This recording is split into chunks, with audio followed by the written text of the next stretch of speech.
Hey, happy Thursday. You following along these sinful consequences with us? The mark of sin on creation, the distance that it creates between us and God, the way sin affects others. Number 4, consequence of sin. Sin creates in the Christian a sense of self-loathing.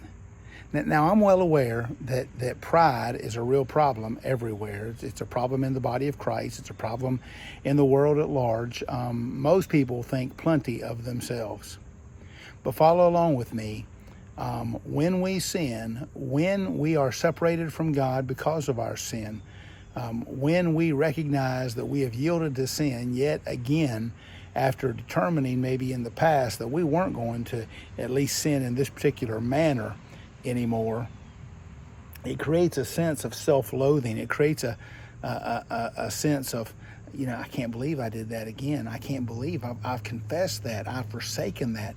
I thought the Lord delivered me from that, and then I was tempted and I yielded. And I can't believe that I did that. And the writer of Hebrews talks about Moses, and it's in the story of Moses, it says Moses chose not to celebrate the pleasure of sin for a season. Hey, sin is fun for a little while. But for the Christian, that little while gets shorter and shorter and shorter. And because we know the consequences of sin, we know what it does to others, we know what it does to our relationship with Christ. Paul wrote in Romans 7:24, "O wretched man that I am." Sounds like he knew the consequence, the effect of sin on the body. It made him hate himself. In that whole text of Romans 7, he's saying, the things that I want to do, the things that I ought to do, I don't do those very often. And the things that I need to avoid, the things that I need to shun, that's what I find myself doing.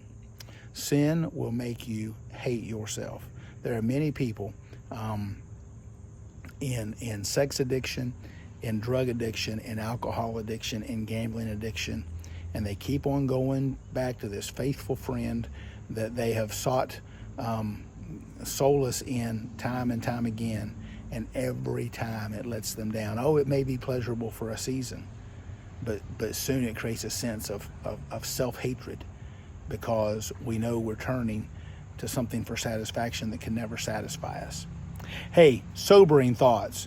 Hard to smile at the end of that, but never take for granted the seriousness of sin, and never forget the consequences of sin. If that keeps you straight, and that keeps you on a narrow path, and that keeps you faithful to the Lord, then this service has this video has been a service this week.